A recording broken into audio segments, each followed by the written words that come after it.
Hi, my name's Dee and welcome to Sunchild Tarot and welcome to your readings for the full moon in Capricorn, 24th of July.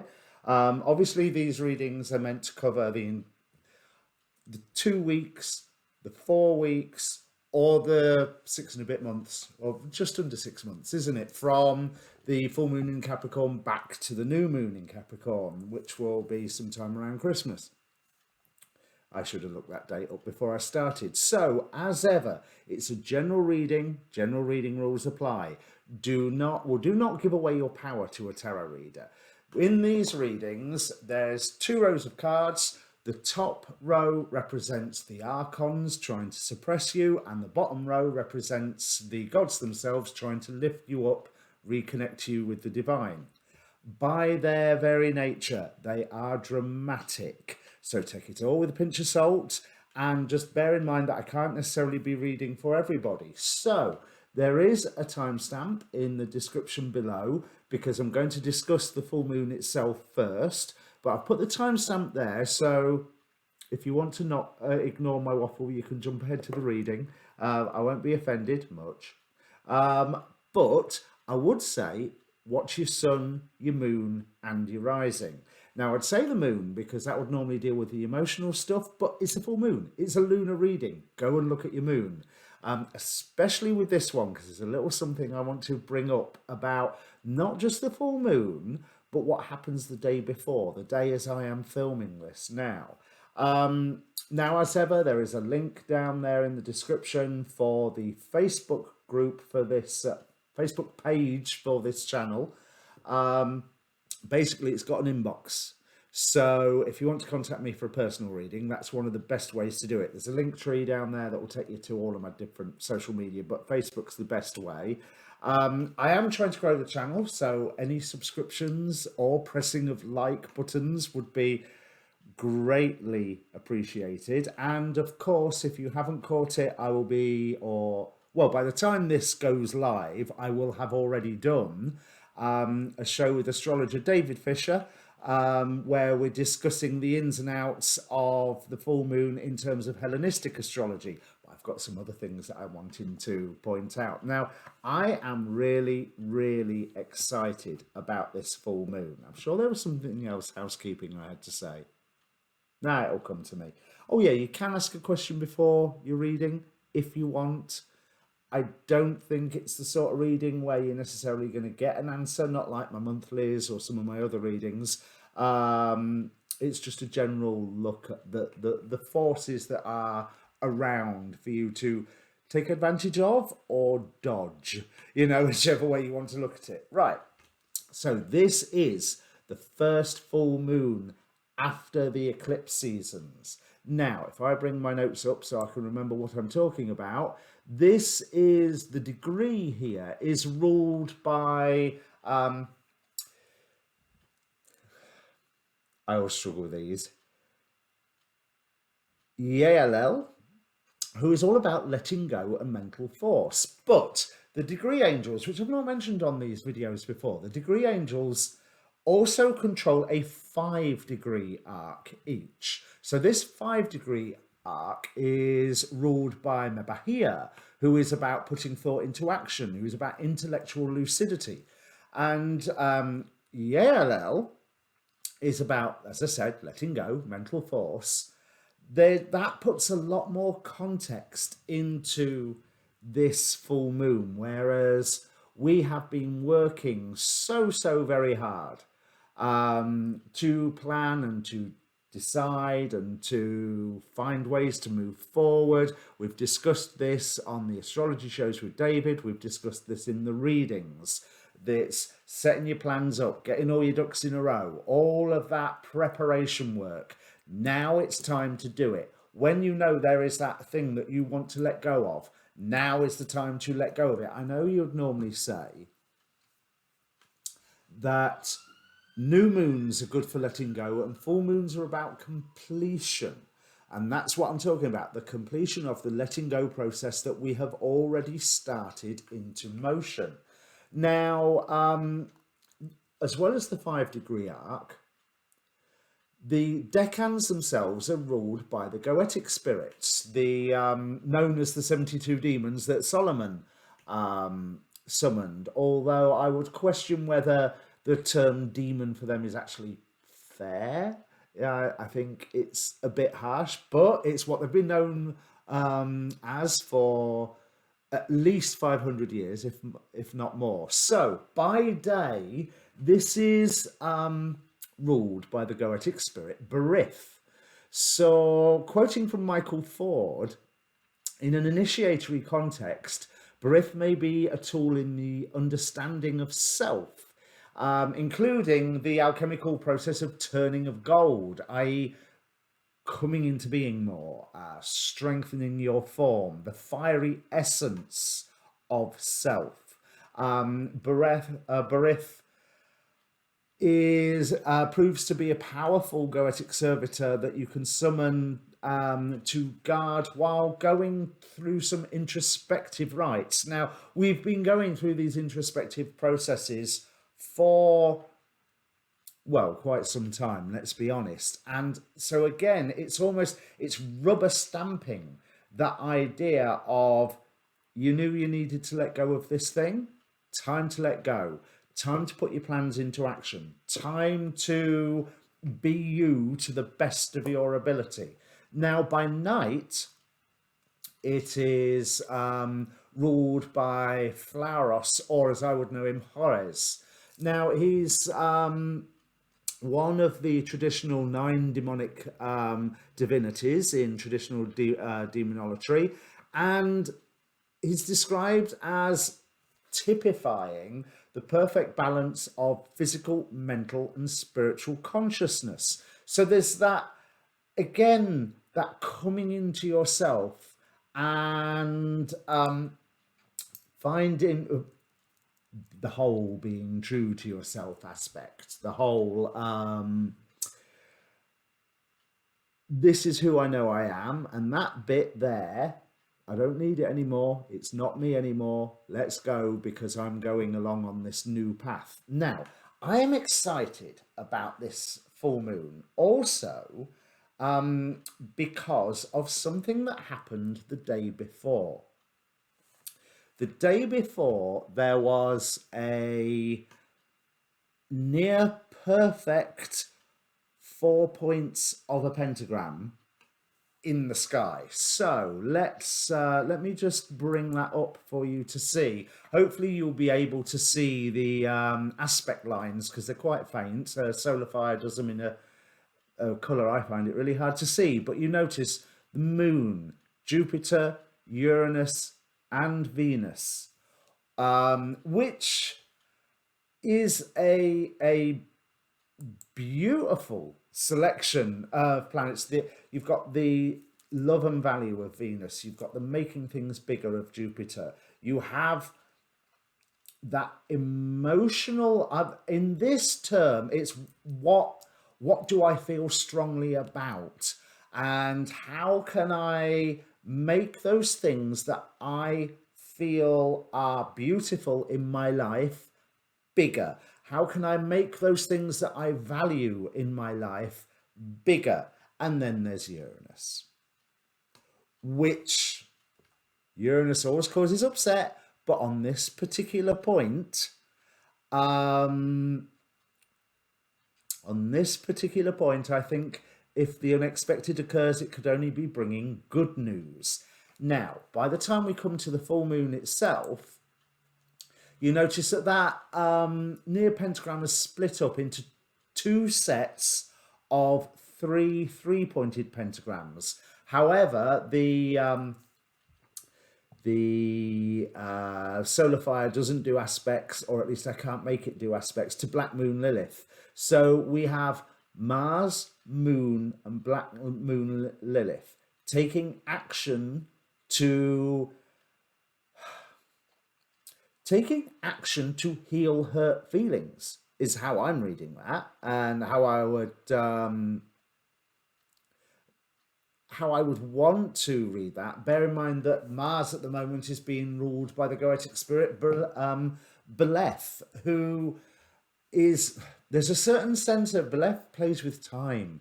There's a certain sense of immediacy here, but it's almost like you can take this energy and pocket it for a short while. And then the final three-pointed pentagram is again Venus, Uranus, Jupiter.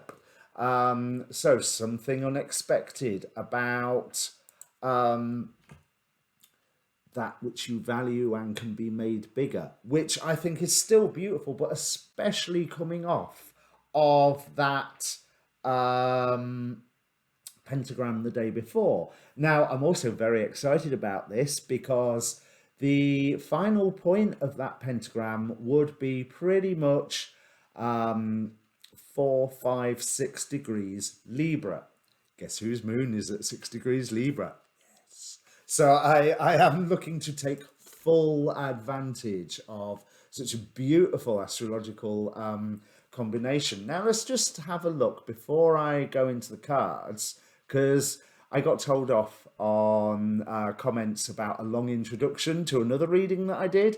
So I don't want to waffle for too long, but the symbols of 3 degrees Capricorn and this full moon are also very interesting. I remember what really grabbed my attention is the Kosminski degree symbol, which is of Persephone rising gracefully from beneath to the upper world.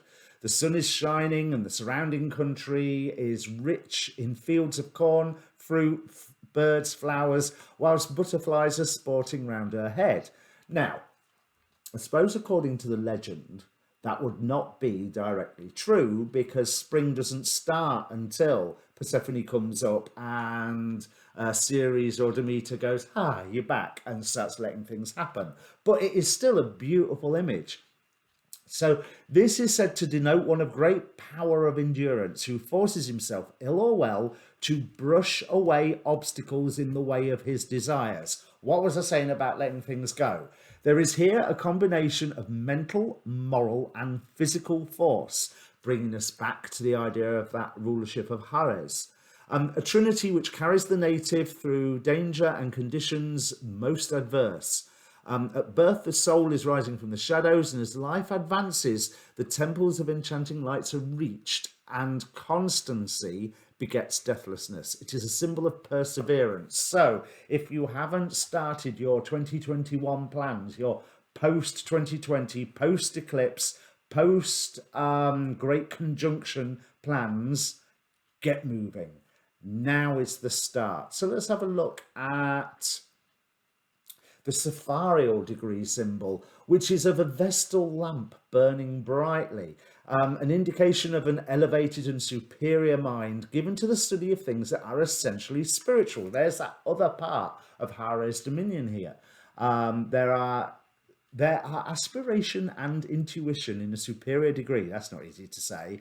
And such a one will probably seek and find in the silence of his own chamber the key to many of the higher mysteries of life and thought. So again, it's that looking internally, expressing externally. As within, so without. This is, do not let this full moon energies go to waste. Now, the Chandra symbol, or the inside degree symbol, is more curious, but I really like it because you will hear all the New Agers, and I get very bored with the New Agers, and with the New Age, sorry. That's not the New Agers, the New Age, because it's, we're living in such a special time. We are always living in such a special time. If you are living, it is a special time. Certainly for you and to a point globally, but we cannot deny there's big global things going on. So we have all been training for this moment. So Capricorn 4, the 4th degree of Capricorn, i.e. 3 degrees Capricorn. The Chandra symbol is footprints in the snow. And it's talking about how you were following your own footsteps. In the last previous lifetime, you set into motion a very full karmic momentum, which only got to midstream. This time, you first recapitulate the previous patterns and then set out where they lead. All of it, every step feels fated, inevitable. It is an uncannily strong inward impression. Yet, in order to permit the soul of this lifetime some measure of autonomy and freedom, this knowledge is held in the superconscious mind, and you can then cast about as though nothing had happened before, if you want, except that the inward instincts direct you in a predetermined course. And the lessons and the scenes are so very familiar. So blah, blah, blah, when the individual karma is this strong. But we know this. I mean, let's be honest. If you're watching one of my readings and watching tarot readings on YouTube and all the other stuff, we know that we have practiced for this. And even if you accept like Dolores Cannon's 3 Waves of Volunteers, we have been practicing for this. And the now this is the Omega symbol, I think. As a cliff erodes, a temple is in danger of collapsing. Now, okay, there's a tower imagery, tower card imagery there, but there's also what it also talks about that Saturn-Uranus square we've got going on. The description to this says it needs change. And when they do, structures that may have depended on a long time, that may have been depended on for a long time, need to change as well to meet these new needs. That's it, needs change. Right, that makes sense. This is what this degree is aware of. It taps into the undercurrents of feeling and can see how those things are eroding the landscape of human thought. At its best, it's capable of suggesting means of change that take into the account the long range and which are practical. And again, we have practiced for this. Can you tell I'm really excited about this? I never thought I'd be excited about a Capricorn thing, but when you look, everything that Capricorn threw at us last year, the Jupiter-Pluto conjunctions, the building up to the great conjunction with the Saturn-Pluto conjunction, various other things, eclipses last year and all that. This is beautiful. This is Pluto, who's there in Capricorn, going, okay, here is the end of it. Now, bear in mind, this full moon is a long, long away from Pluto. Pluto's at 26 degrees. The full moon's at 3 degrees. So it's co-present by sign. But Pluto's allowed everything to come full circle. And it's almost like he stepped to one side and said, there you go. I've done my work now. You crack on with starting the new things. And I will just check your work as you go past. But everything will be fine. Don't worry. You crack on with it. And so that's what I want to say with this full moon. Whatever it is, you crack on with it. There's all this creative energy around with Venus quintile Uranus, Venus quintile Jupiter. There's all this healing energy around with the quintiles between the moon, Mars and Lilith.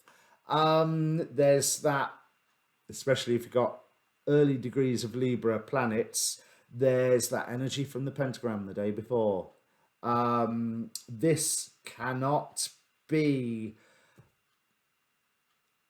a bad thing if you take advantage of it, but you take advantage of it with self-knowledge. You take advantage of it after having really dug down on the inside and saying, is this what I want? Is this a bit of me I still want to be? What do I need to let go of? And let's already make sure that this full moon is the final letting go of those things. They will come back again. Of course they will. They will come back again for you to be able to walk straight past them and say, no, I've let go, I don't care. Because that's how it works. You know, they so when all these things that you've let go of pop their head up again in like 1, 2, 3 months, years time, it is there to say, huh, have you let go? Really? And if you use this full moon energy right, the answer is a resounding yes. Yes, I have.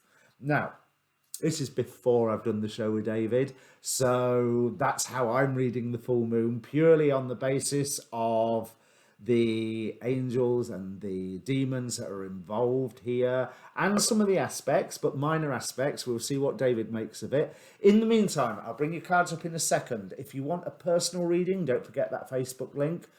Please feel free to share the video because it helps, and press the like button because it helps YouTube notice I exist, which I'm not sure it has yet, really. In the meantime, yeah, let me bring up the cards. So as I said in the introduction, Virgo, this top row represents the masks the archons are wearing as they are trying to keep you separate from your highest destiny, divine purpose, union with your higher self, Godhead, however you look at it. And the bottom row is the gods themselves lifting you up. Now, there's an interesting assortment of personalities here that make me first think that there is an urge to run away, because there we have, as the archons are working against you, or the masks the archons are wearing as they work against you, Garuda with travel, Chiron with healing, Oya with power, Eos with dawn, and Sheila Nagig with desperation. Sheila Nagig is also a goddess of gateways, of imparting royalty, of imparting dignity. And the gods that are supporting you, we have Hades, death, change, Kronos with cycles, Aphrodite with self-love, Hephaestus with workmanship, and Deity here, it says revenge, but it's about careful consideration of your actions, to be quite honest. Now, a new... no, a cycle, I'm not going to say a new cycle, a cycle is starting again. And you can do it differently this time. You do not have to run away on the pretense of chasing after some form of teachings, or chasing after, more importantly, healing by getting yourself out of a particular situation when that situation is changing anyway. This is what Hades here is telling me, that a situation is changing, full stop. So running away doesn't necessarily accomplish anything apart from sow the seeds for the same situation to start again somewhere. I also want you to question how you think your personal healing ought to be going, the path that you see ahead of me, because that again is up for change. It's not a time for the,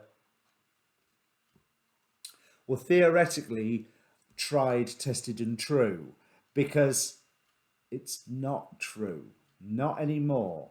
There's something where you are needing to put some work in at looking after yourself on an emotional level, but you have to think about the consequences of your actions really, really carefully.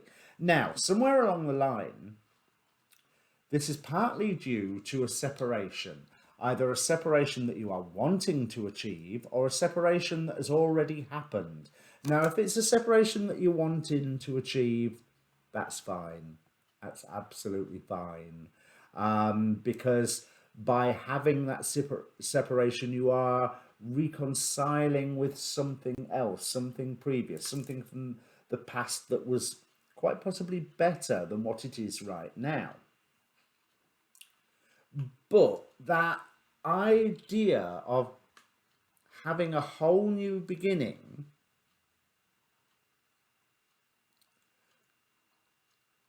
by removing yourself from a situation, I rather feel that it's suggesting that that situation would come around again, even though it seems like that new beginning would be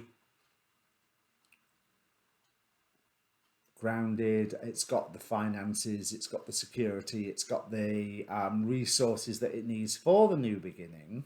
I'm not entirely sure that if those resources are just presented to you, they're not yours. And that means that you're ending up in a similar situation a few years down the line. This is this is heavy, isn't it? Mind you, it's your turn, Virgo. To be honest, you know, there's Leo have had it, Aquarius have had it from me, so looks like it's your turn, Virgo. Oops. So I really, really like the idea that right now, question all of your actions, plans, and all of your intentions because there may be a burden that you can take on board that will help you feel a lot better about yourself and in your environment. That's weird, but 10 of Wands with Aphrodite representing self-love, but also linked with Hephaestus. But if you think Aphrodite and Hephaestus had an illicit affair, so there is no, they didn't. Aphrodite and Mars had the affair. Hephaestus was her husband. Um, excuse me, it's the pressure of being under camera.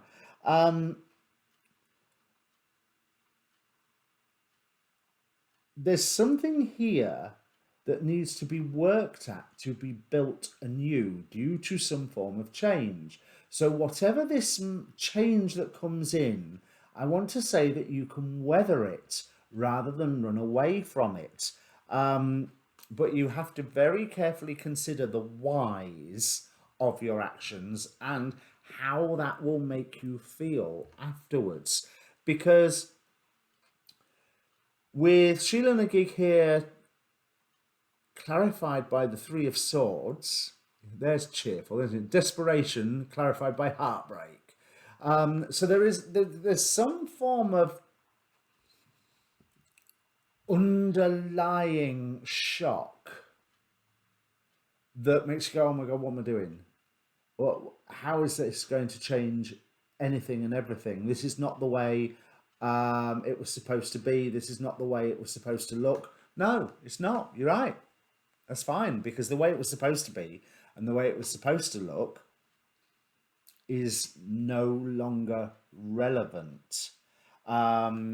We've got Hephaestus clarified by the Eight of Pentacles. So work or workmanship here clarified by work. There's something, some burden that you need to take on that is actually going to assist you to feel really, really good about yourself, because you can see this same old cycle starting all over again, and it is your chance to go, no, I'm going to take a chance, Wheel of Fortune here, and we're going to do it differently this time. I think here there is maybe a we rather than just an I or a you. It's almost like there's whatever comes up to threaten, it feels like, it feels like a power that you want to run away from. It feels like it suddenly just swoops in and changes everything. And I want to say, really, that's fine. You may recognize that things are, grass is greener on the other side, but you can make the grass green here, because wherever the grass is greener on the other side, it's probably not. And even if it is, it doesn't belong to you. So you may have some form of difficulty there in accessing that green grass. But yeah, the overall message here is do not run away from the change, stay and work with it. And oh my God, that's only 8 minutes. But that's everything that it says here. But also, every action or intention that you are planning, it takes some work going, Do I want this? Why do I want this? And if I get this, how is it going to affect me? And am I going to get it if I would try for it anyway? That last question is less important than the first three, though. But yeah, just don't let desperation or fear drive your actions here. Because, yeah, there is some form of shock, surprise, conflict that comes across and affects you in a severe way. But running away is not the answer. I can't see any more than that, to be honest, on this sort of spread. But that's what I've got for you, Virgo. Best of luck. If it means something to you, let me know. I mean, it could be as simple as you lose your job and now are you going to move somewhere for a new job, or are you going to start your own business? Well, here, start your own business. It's worth it. And this is what I'm getting the feeling that if you stay and work at doing things differently, it's worth it. Now, I am not necessarily saying that in a relationship context, if it's an abusive relationship or anything like that, but I don't think this is necessarily, relationships are involved, but they're not the focus. Because to be quite honest, this running away thing, you can just as easily run away with someone as you can run away on your own. But trying to go to a new place right now for a new beginning is just taking all your problems with you. Well, that's cheerful, isn't it? So if it means anything to you, Virgo, I'm so sorry. If it means anything to you, Virgo, please do comment down below. Hit that like button if you're so inclined after that. Or the subscribe button. Thank you for all the Virgos who have subscribed to me so far. And if this is the start of like Leo and Aquarius went through last year, hold on tight. But yeah, it's all about that self-analysis. It really is. And possibly there could be a family element to it, looking at what Marchosius is present here on the base of the Heaven and Hell card. So yeah, go watch your moon and your rising now, and hopefully they'll be more cheerful than this one. And hopefully this is just applying to, bear in mind, these readings, the gods that play readings, they are always dramatic. It's the very nature of the beast with this one. So it could be a minor aspect in your life. Yeah, and don't forget the astrology show about the full moon I did with David. Other than that, links down below for the Facebook group and for the show. And I'll stop talking now. 11:11 on the clock. I will see you later. Cheers.